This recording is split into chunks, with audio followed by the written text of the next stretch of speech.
This video is brought to you by Wicket Cricket Manager. Could I get your name and job title, please? I'm Kiley McDaniel. I'm a baseball insider for ESPN. American sports obviously run very differently than cricket in general, but very different to sport kind of everywhere in the world. Most young players would come through AAU, travel teams, little league, high school, college, that sort of normal path.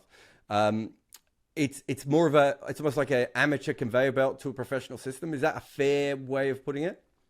Yeah, I guess the short version is as more and more money has come into high-level professional sports, I'll speak for in America, although I'm sure it applies to international soccer and some things that I'm like a little aware of, that as there's so much money and guys are making 15, 20, $30 million a year, TV rights deals are in the billions, the process of trying to find players and paying them hundreds of thousands or millions also gets more sophisticated. And I would argue that the sort of domestic draft in baseball is one of the more efficient markets in sort of the baseball valuation process, because the sort of high school, college, summer sort of off-season leagues, the summer showcases, the travel ball teams for players that are in high school playing in the off-season, all those sorts of things are so sophisticated and have like $50,000 pieces of equipment tracking everything.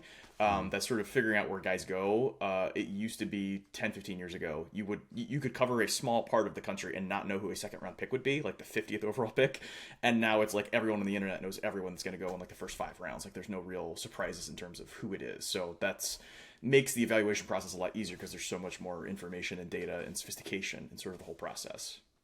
And in this particular situation, the player we're talking about is Arjun Nimmala, who it felt like from your article, his parents didn't really know about the mechanics of American sport. And so he was obviously a very good baseballer, but I wouldn't say he slipped completely under the radar, but it took a little while for people to work him out because he wasn't pushed the way that, I don't know, some of the helicopter parents out there might do.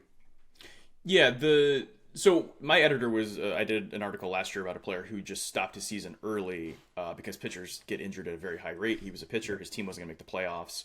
And so he just skipped his last 3 high school starts, ended up getting paid. And some of the other kids that were his rivals, friends, whatever, in the draft ended up getting hurt midway late to the season and cost themselves $1.5 million.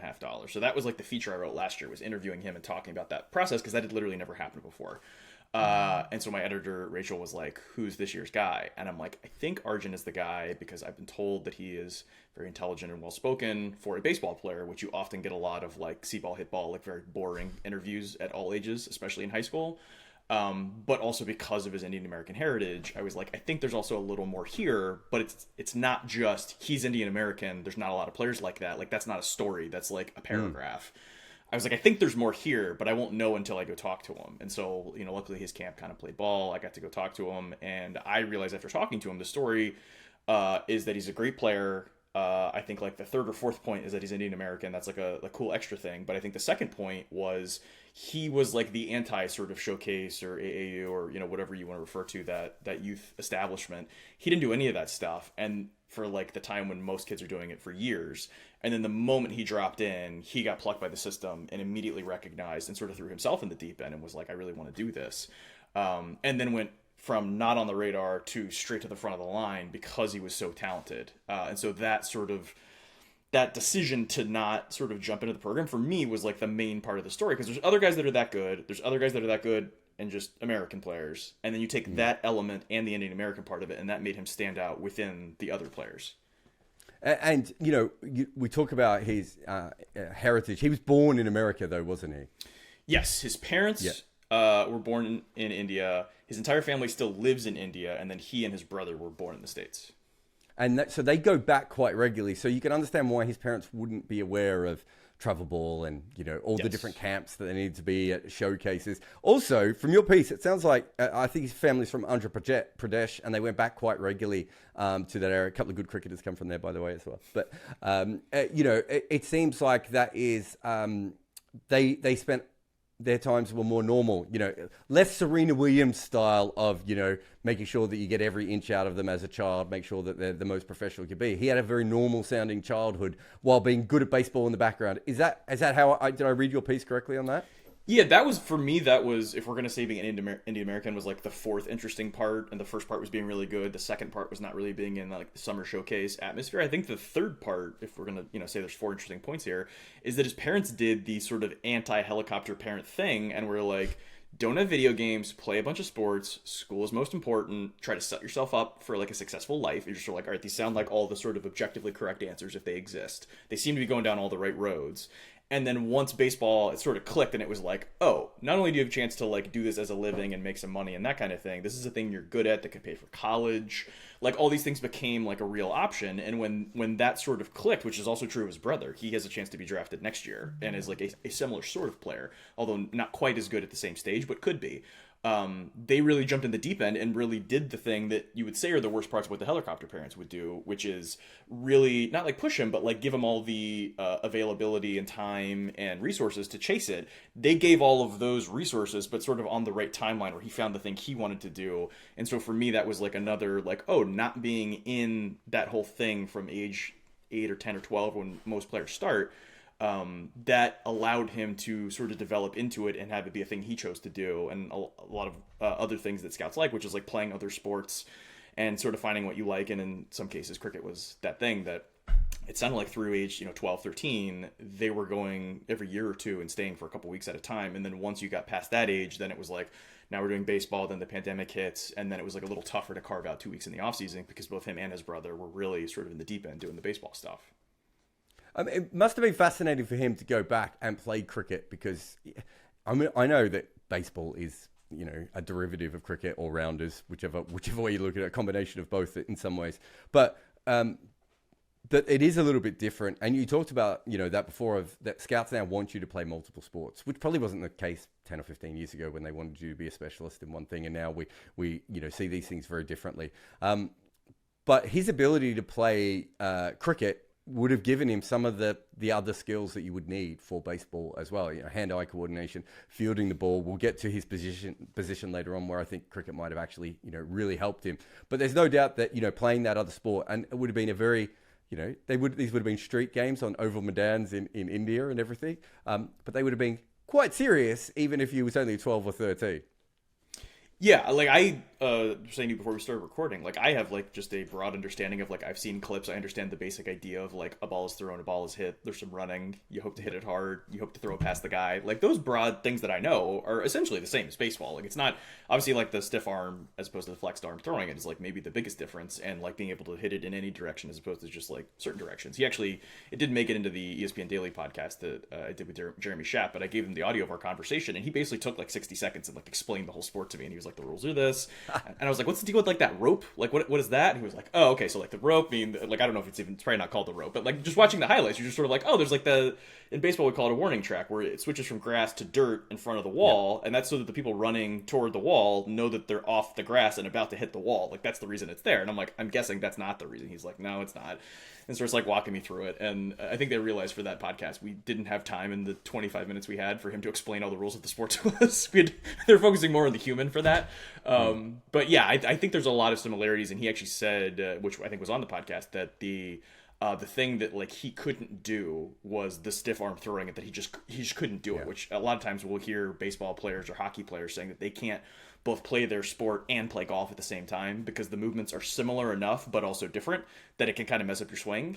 And so the fact that like throwing with a stiff arm and throwing with a flexed arm seems so different to me that like he probably couldn't do both well at the same time. So it's probably good he didn't take to that part of it. Yeah, I mean, he would have. You still do normal throwing in cricket as well, because obviously when you bring the ball in from the outfield, you're still throwing in Oh yeah, a I guess that is style. right. So it's only shows how much I know. No, that's fine. But it would have been his bowling, and it sounds Yes. like that's what he was explaining to you in the podcast, was essentially saying, I couldn't do the bowling side of it. But even so, there's so many other things, and he's not a pitcher anyway, so the bowling or pitching is not quite as important. There is actually great crossovers between baseball pitching and bowling of modern times, and of course now that you guys have got the shift in baseball, which they just outlawed because it ruined the game so much. Of course, I never understood why baseball, because in cricket you move the field all the time depending on where people are trying to hit the ball, and in baseball it was like no, we're gonna have the same field pretty much for everyone, and it's very, very interesting. But how good is he? I know. I think when I read your article and you're on that podcast, at that stage he hadn't been drafted. He's gone high in the draft, but not, he's certainly not in the top, not a lottery pick. I don't think. I don't know how baseball works. I only know basketball. He'd be out of the lottery in basketball, but yes. he was a high. He was thought to be late lottery and was out of the lottery. Yeah, but we don't use those terms, but I understand what you're saying. So how good do you think he is? So this was the sort of hardest thing to explain, because I am so deep into the sort of baseball scouting world, having worked on the team side for a while, and then I basically write for the super fans and people in front offices as kind of like my main audience. And sometimes when I contacted someone about you, they said that you were very similar to me, because I've also done exactly the same thing in cricket and also do stuff for the super fans. So it'd be great. We'll both be like completely geeky out, and we can talk past each other with terminology we don't understand. Yeah. So it was actually funny. Somebody sent me an Instagram video today, and it was a video of a high school pitcher, and in the background you can see me, where it's like, direct sunlight with like aluminum bleachers, and so I'm wearing like long pants, long like fishing shirt, and a bucket hat with like a towel around my neck and a towel across my lap. And my wife calls it my baby in the beach outfit. But she had never seen me at a game like this, because she doesn't really care about baseball. And so because it's on Instagram now, she's like, oh, we have proof. You were there. You were doing your baby in the beach thing. But it's just like me and like 80 scouts and 0 other people there. It's like such a weird... She's like, everyone there is holding a radar gun and wearing a bucket hat and sunglasses with like the roster in their other hand. I was like, yeah, we're all the same people doing the same thing. And like people that have never done that before can't like relate at all. I already forgot what your question was, but I felt like I needed to talk about how deep no, the game I I've mean, gotten. I need as much as that, but so I mean, obviously you do the analytics and you're involved with the scouting. You've worked with teams, so you have a better idea of how good he might be and how it might translate at the majors. Yes. I now remember your question. So the tricky part is explaining in sort of layman's terms what the concerns are about his game and the things you like about it. And so if we're going to do it in sort of broad strokes, because he is the youngest kid in his class of the high school kids in the top couple rounds, that has been found empirically to be like maybe the best indicator for people that play his position. So you immediately start with, he's big and strong and plays arguably the most important position, is an athletic kid, and is the youngest. So immediately everybody, like all the analytics guys are in, all the eyeball guys are in, because you're seeing everything you want to see. So you're like, okay, this guy could go in the top half of the first round. He is a little heavy-footed, so rather than shortstop, I think the most popular opinion is he may slide over to third base, which is just, one notch down on the 9 notches. Is that not as important a fielding position? Is that the idea? It's a little, it's basically more short area 1-2 step quickness as opposed to 5-6 step quickness, and the need for sort of loose actions and being very efficient and athletic is like 1 notch lower. It's basically like 1-2 step instead of anything within this big circle. And because his first step is a little slow and people think he's going to add 20 or 30 pounds of muscle and then lose a step in addition, that's sort of the suspicion. But that's also like of the 9 positions, it goes from like second to third on the list. So it's like not that big of a deal. But because he's so physically strong, has such a good swing, his batting practice, which is basically where you figure out what a guy's ceiling is as a hitter, is what he does when you just throw him ball, instead of 90 in a game, you throw it like 60 and see how far he can hit it. And that tells you an idea of like, okay, if he has all of the other things going on with his swing and pitch selection and all these things, he can hit the ball this far, which means he could hit this many home runs, which means he could be this kind of player, like all that kind of stuff. He has some of the best batting practice that anyone's seen for a kid this age because of that combination of age and physicality and strength and easy actions and things like that. And then the sort of thing that sets your floor as a hitter is how often you make contact in a game when someone's throwing 90, throwing curveballs, changeups, in and out of the zone, all that kind of stuff.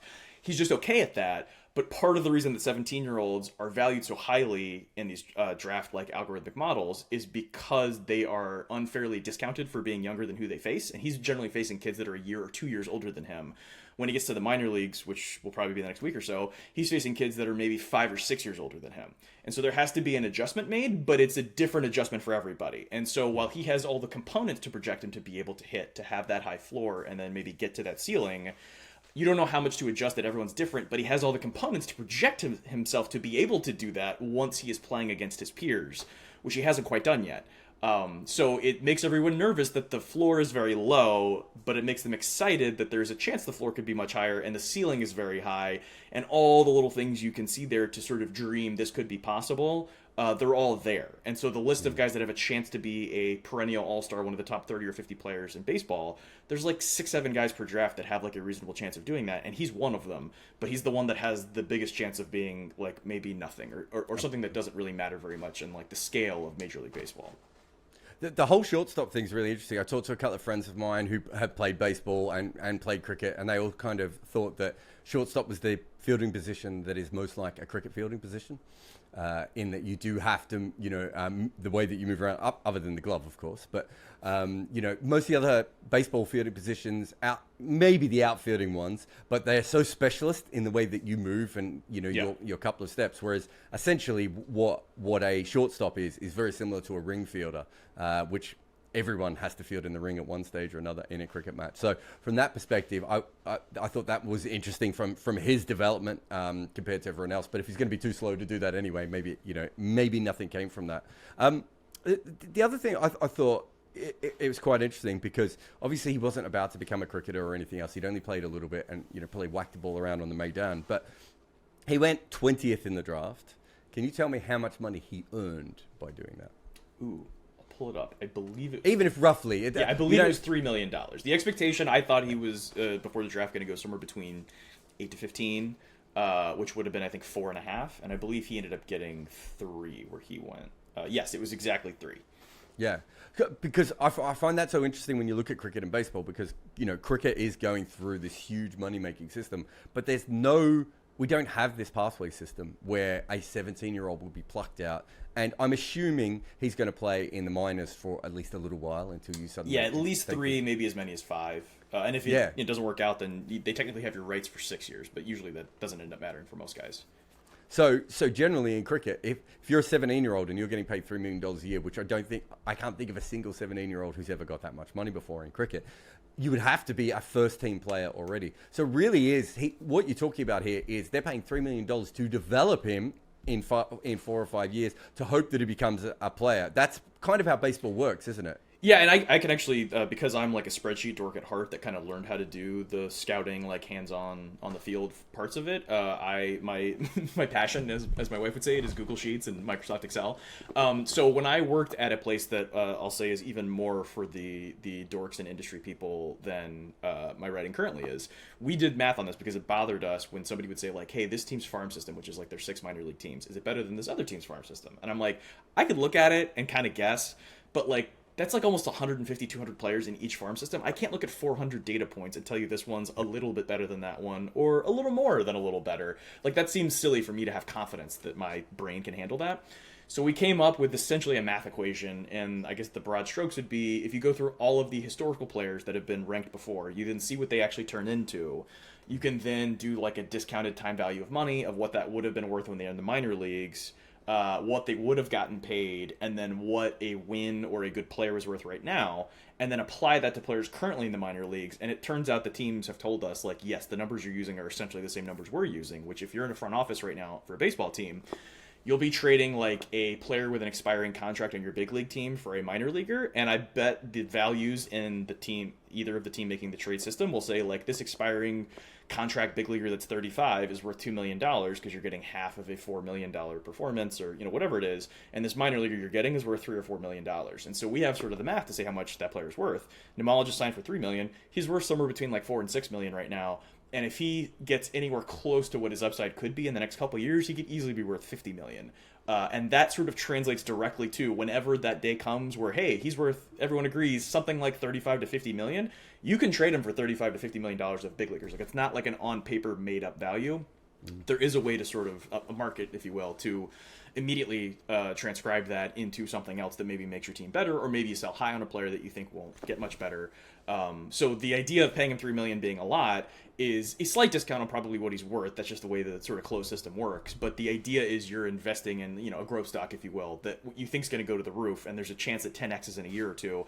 And so if you take enough of these gambles, you'll end up having returned, which is like the sort of gross economic way of talking about a human being on a field. Those are the two extremes of the spectrum of baseball right now.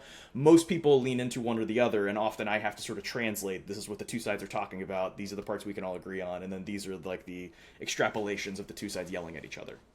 So the one question I had about all this, so he's a shortstop at the moment, and we don't know whether that will translate at the top level. Is he worth more money as a shortstop than he is as a third base because it's a harder position to fill? It would be negligible, because the sort of thought would be, if he, let's say he has a 50-50 chance of being a shortstop right now, 50% chance of being a third baseman. If he definitely becomes a third baseman, that probably means he's bigger and stronger and will then hit more home runs to then make up for the difference. The concern would be if he is a 50-50 shot now and becomes maybe a 50-50 shot at being a third baseman later. The one after third base would be corner, outfield, or first base, which is like the bottom half of the spectrum. So the problem with third base is not third base itself inherently. There's not a big downgrade, but the one after third base, if you get 250 pounds, say, where you can't, I don't even know what that is in stone or kilo. But the idea of him putting on, 40 extra pounds, he probably then can't play short or third if that's where it's going. And because of his frame and his age, you can't say this guy won't put on 40 or 50 pounds in the next 5 or 6 years. Like, that's also on the table. And that sometimes happens where guys that look great at age 16, 17, 18 when you first start scouting them, it's like, these guys could kind of turn into anything. There's a guy, Miguel Cabrera, that kind of looked like this when he was 19, and now he's just like a fat old guy that's going to go to the Hall of Fame. Like, that sometimes is where this goes. It's hard to really predict those sorts of things, and that's sort of the double-edged sword of liking a player this early that could sort of be anything, is anything can also be bad, but also good, and it's usually a mix of the two. So his fielding is less important than his hitting, probably. Yes, if he makes contact, that I think immediately takes him from being worth, let's say, $5 million to being worth like 20. If you could tell me like his strikeout rate will be league average and his batting average will be league average, you already know inherent in his scouting report that he's going to have above average power, above average defensive value. He's going to be younger than everybody else. So if you could like take that floor and raise it up and say he's going to not strike out, basically, then he turns into a totally different prospect. That's like 80% of what people are scared about, is that one thing. And him performing well this summer and early next spring could completely quash that, or it could just become a thing that will be an ongoing concern for the rest of his career. And I was really interested, and it's one thing that you didn't cover as much in your article, although you might have done it in the podcast. We've seen players like Yao Ming come in to the NBA, and then suddenly, that turned into more money for the NBA because they have a Chinese star. India is, as someone who works in cricket, every 5 minutes I've got a brand coming to me and, saying they want to get into India. Everyone wants to be involved with it. They've suddenly realized there's a lot of people there, and those people are very, very fascinated by certain things. Suddenly they all got mobile phones and people are really interested now. More than one as mobile phones as well. Multiple. Way to go. They very few laptops, my friends, but more than one mobile phone. But so there's money there. There's passion there.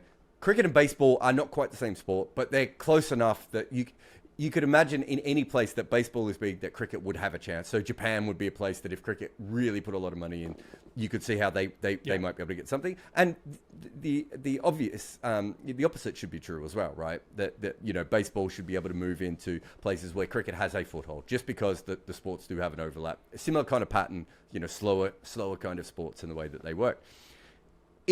Is there anything from Major League Baseball at the moment that is keeping an eye on Arjun? And just like, okay, he's mentioned it in your piece, and because as far as I can tell, basketball, the NBA's made a bit of a push into India over the last 5 to 10 years. Chris Paul, I think, owns a share in one of the IPL teams now, or one of the other cricket leagues.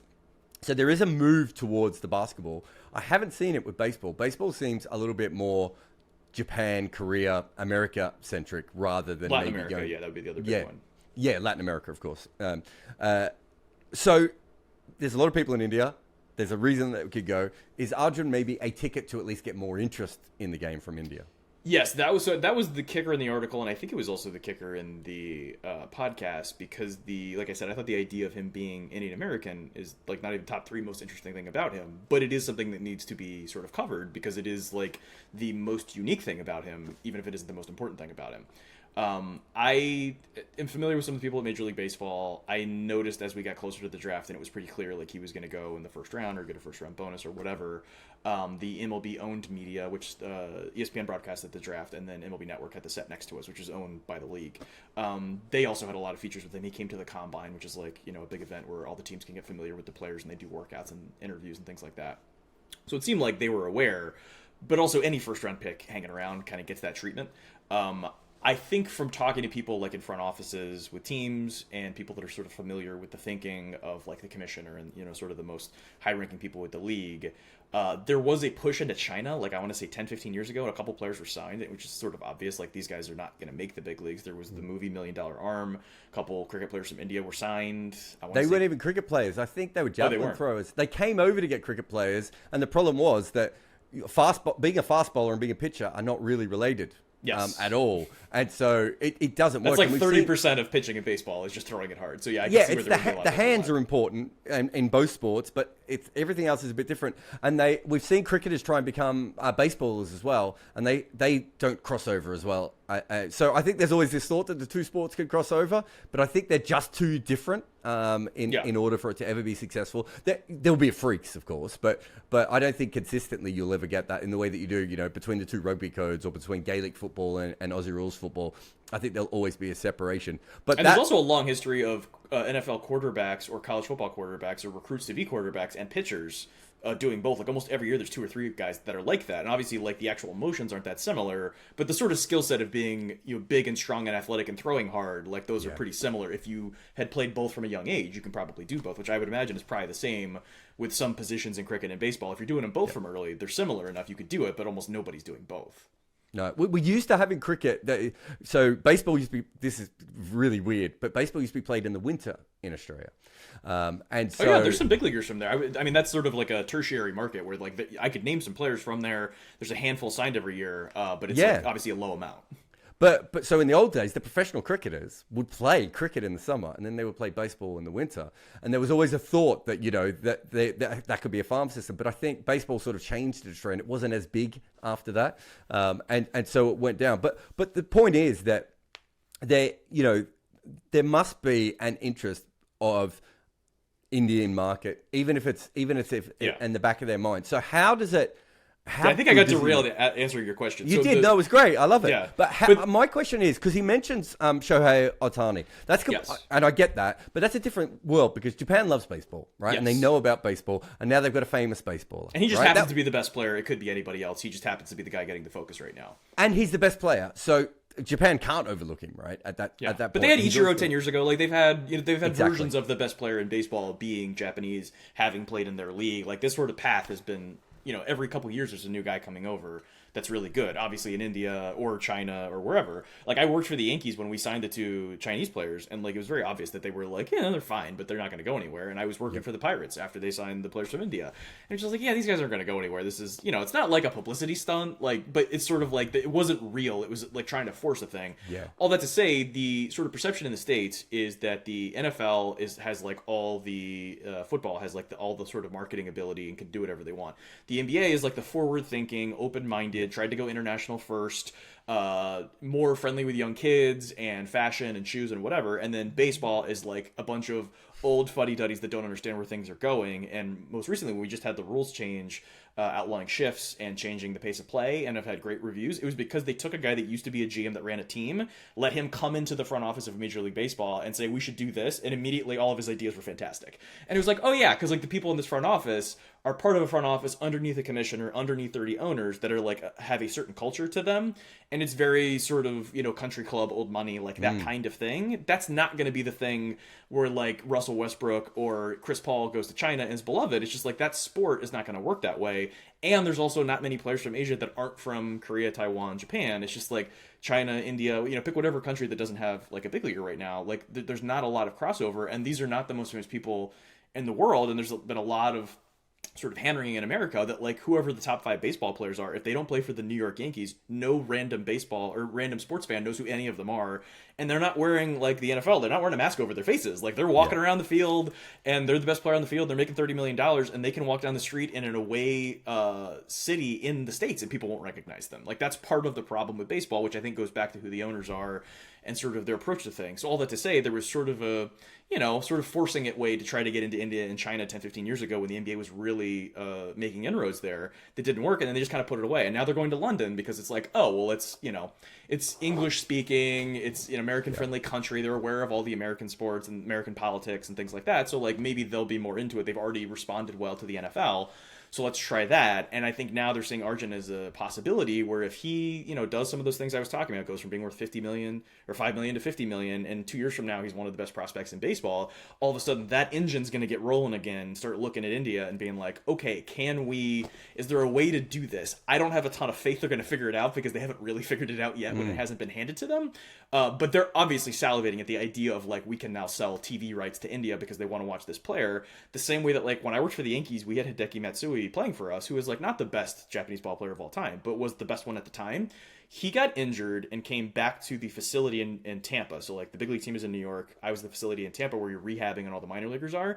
There were, no joke, 20 to 25 reporters there every day just to take video to show on their local news of him taking batting practice at 50% effort. Like it was unbelievable how crazy they are for baseball in Japan. Like you would not believe it. And it's the same way in Latin America.